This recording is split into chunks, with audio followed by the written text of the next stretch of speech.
Vamos ao que está acontecendo neste exato instante. No estado de Iowa, o calendário de eleições primárias nos Estados Unidos deu a partida agora. Neste instante mesmo, agora estão abertas as urnas, o Partido Republicano lá naquele lugar, em Iowa, na parte central norte dos Estados Unidos, vão às urnas escolher quem é que eles querem como seu candidato à eleição presidencial no final do ano. As pesquisas são unânimes em apontar uma vitória do ex-presidente Donald Trump nesse pleito de hoje. Direto dos Estados Unidos, nossa correspondente Mariana Giangiacomo com as últimas atualizações. Boa noite, Mariana. Boa noite, Vac. Boa noite a todos. Olha, nesse instante começa a primeira prévia eleitoral dos Estados Unidos de 2024 e também começa a nevar aqui em Nova York, justo nesse minuto. E por que eu estou dizendo isso? Porque aqui a gente está enfrentando, então, uma temperatura de menos 5 graus Celsius, mas lá em Iowa a situação é ainda pior, temperaturas congelantes com tempestade de neve, e isso traz um medo, provoca um medo nos candidatos de que as pessoas não vão votar, não vão querer sair de casa nessas temperaturas congelantes. Então, a gente espera para saber exatamente quantas pessoas vão sair de casa para votar. Lembrando que aqui nos Estados Unidos o voto não é obrigatório, e isso vai ser um termômetro importante para entender o quão interessados os republicanos estão nas eleições desse ano. Como você bem disse, Vac, o ex-presidente Donald Trump é o favorito do Partido Republicano para representar o partido nas eleições em novembro contra Joe Biden, mas a gente tem outros dois nomes ali, os outros dois principais nomes disputando o segundo lugar. Então, a ex-governadora da Carolina do Sul, a Nikki Haley, e o governador da Flórida, Ron DeSantis, que era um alinhado político de Trump, né? Ele foi, na verdade, ele foi apadrinhado por Donald Trump, mas depois reconheceu a vitória de Joe Biden. Aí os dois seguiram caminhos diferentes, né? Inclusive com Donald Trump criticando bastante Ron DeSantis, e DeSantis agora, claro, fazendo o mesmo. Então, DeSantis e Nikki Haley competem pelo segundo lugar, e isso é importante porque essas prévias, as primeiras prévias eleitorais, sempre realmente trazem a temperatura, né, do que a gente pode esperar pelo resto das eleições. Quem ganha nas primeiras prévias ganha bastante atenção, acaba saindo na frente. Também nessas prévias a gente costuma ver algumas desistências de candidaturas, porque aqueles candidatos que não chegam a pontuar acabam desistindo. Então, por isso é muito importante acompanhar o resultado de Iowa, que tem um caucus. O que é um caucus? É um processo que se parece mais com uma reunião do que com uma votação, na verdade. Os eleitores vão para escolas e para centros comunitários que viram locais de votação, ouvem discursos de representantes dos candidatos, depois votam, e a contagem dos votos é feita ali mesmo. Então, é um processo um pouco diferente das primárias, que se assemelham mais a votações mesmo tradicionais. E aí, então, a gente espera agora esse caucus agora de Iowa começando, e a gente espera para saber o que vai ser, né? Como começa essa corrida eleitoral aqui nos Estados Unidos, Vac. Muito obrigado, Mariana. Cuidado com o frio aí. Boa noite para você em Nova York. Vamos começar com o Alberto Pfeiffer. Alberto, tem dois números que a imprensa americana inteira querendo adivinhar. Qual é o tamanho da vitória do Trump? As apostas variam de 40% a 53% dos votos. E quem é que, eventualmente, seria a pessoa ungida por esse resultado em Iowa capaz de destroná-lo, se é que alguém é capaz disso? Destroná-lo ou contrapor-se a ele, né? Suscitar algum tipo de debate durante o processo das primárias do Partido Republicano. De fato, o foco é em quem ficará em segundo lugar ou em terceiro lugar, né? Se DeSantis ou Nikki Haley. DeSantis surgiu como governador da Flórida, fazendo um bom governo, tem uma alta popularidade naquele estado, que se espraiou para toda a sociedade americana. Nikki Haley foi governadora da Carolina do Sul e foi embaixadora ante as Nações Unidas.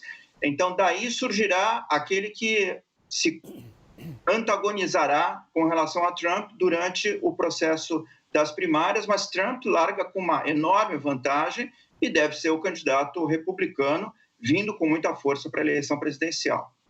Lorival, muita gente considera Iowa, lá aquela perdidão de neve que a gente viu hoje nas imagens da Mariana, não exatamente como o termômetro final da campanha.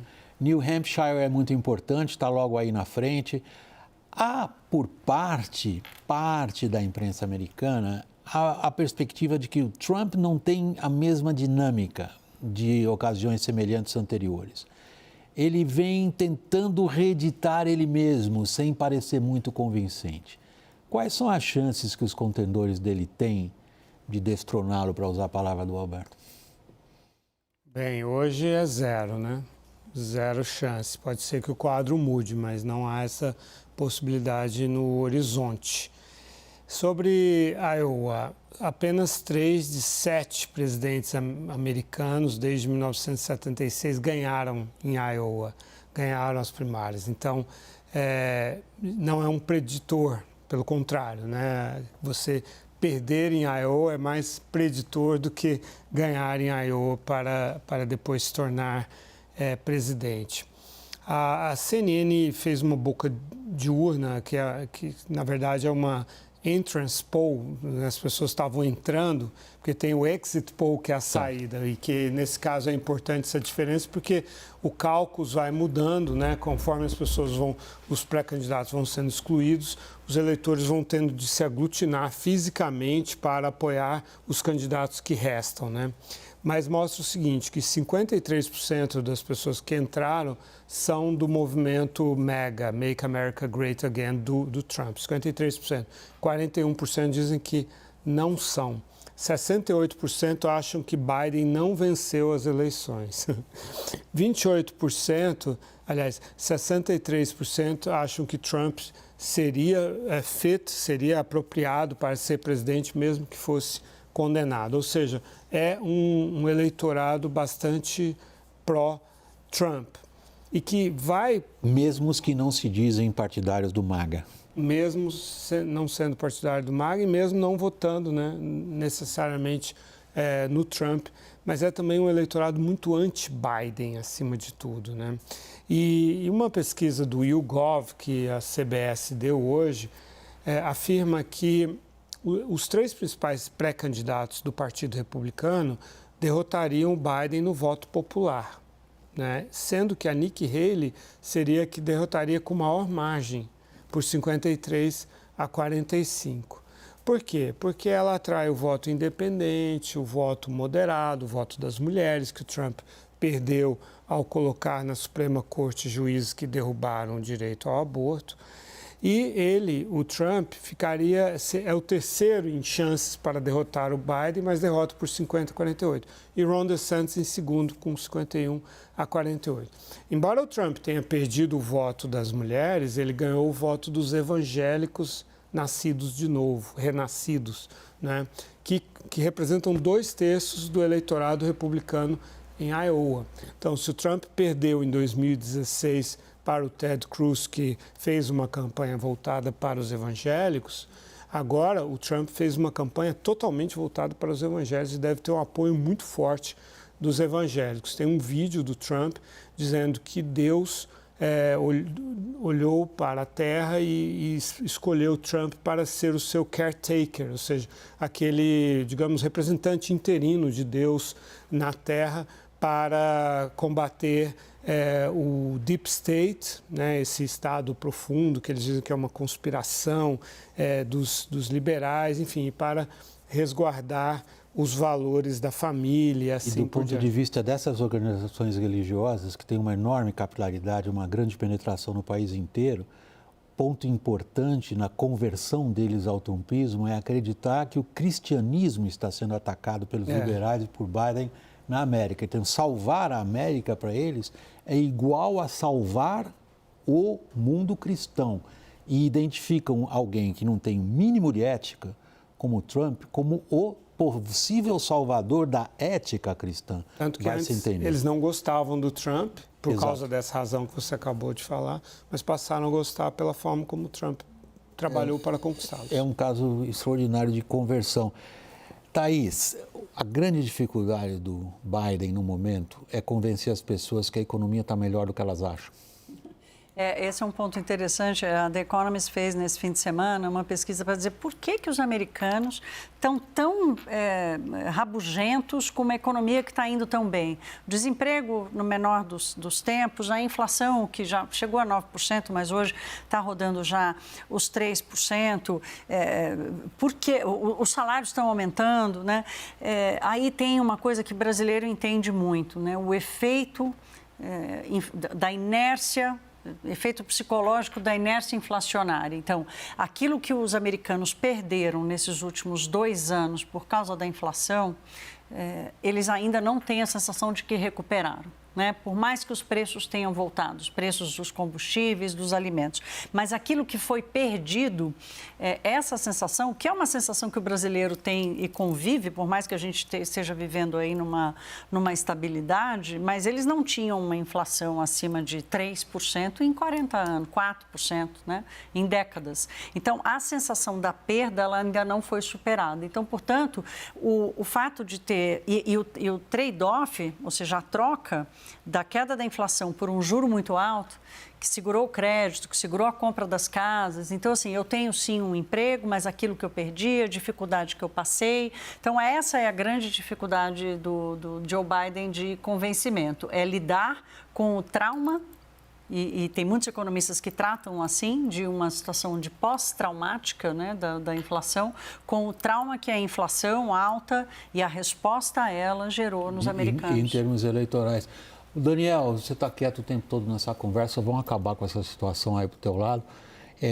Em Brasília, imagino eu, toda a eleição americana sempre foi acompanhada com forte interesse, essa também, ou aí vem a provocação, Daniel, ou do ponto de vista do atual governo brasileiro, no fundo tanto faz? Não.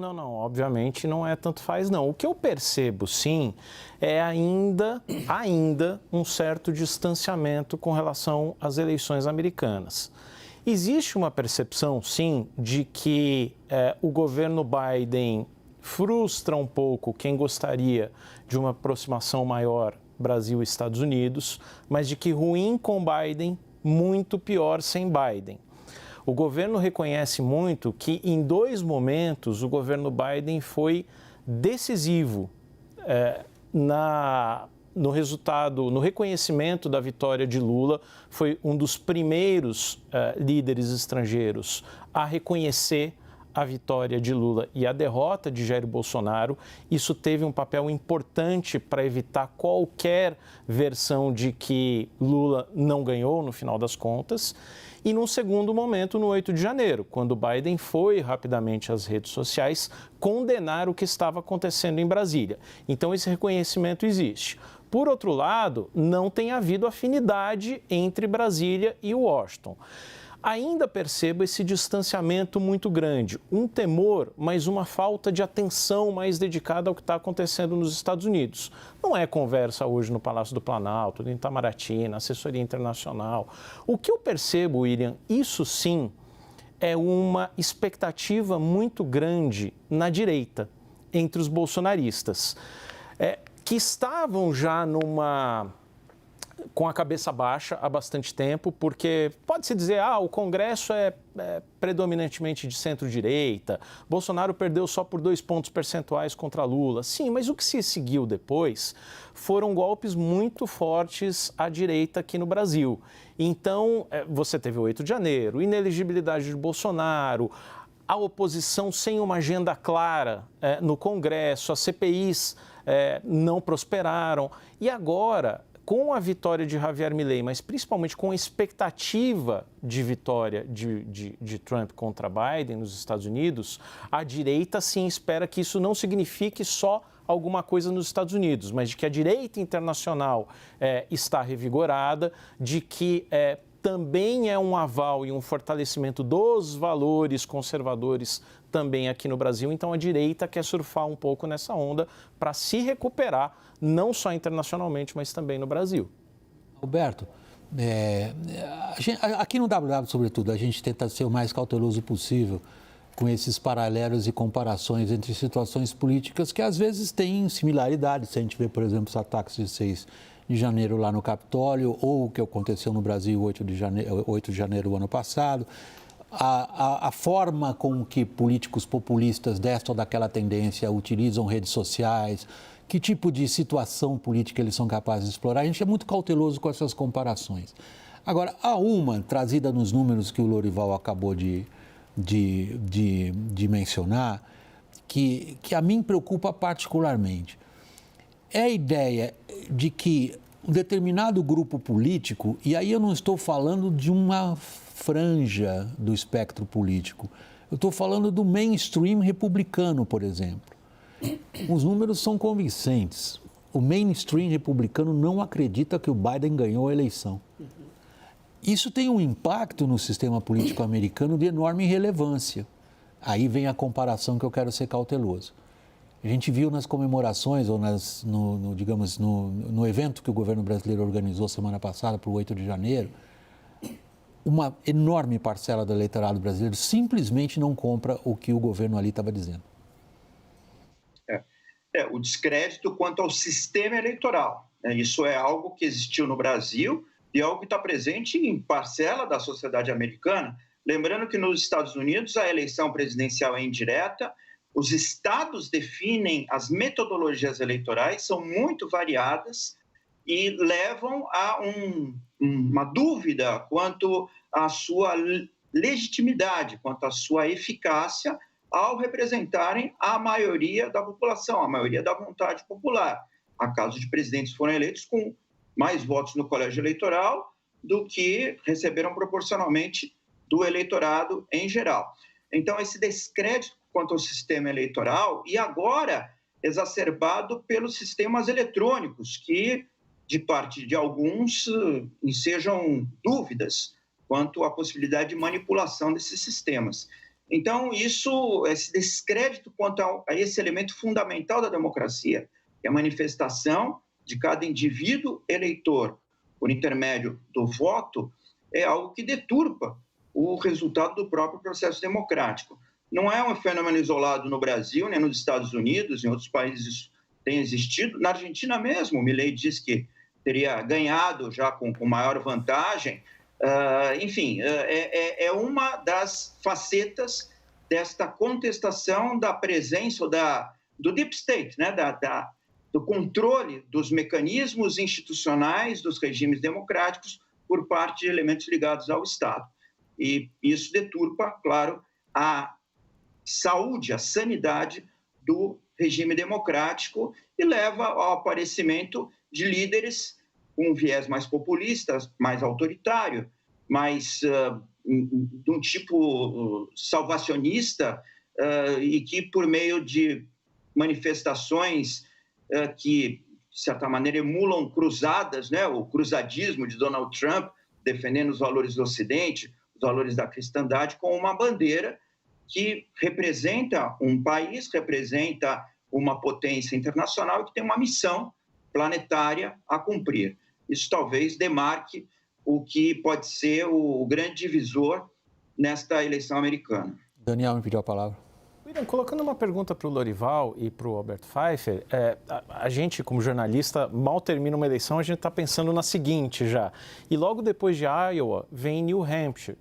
Em New Hampshire, a Nikki Haley teve um crescimento nas pesquisas nos últimos dias.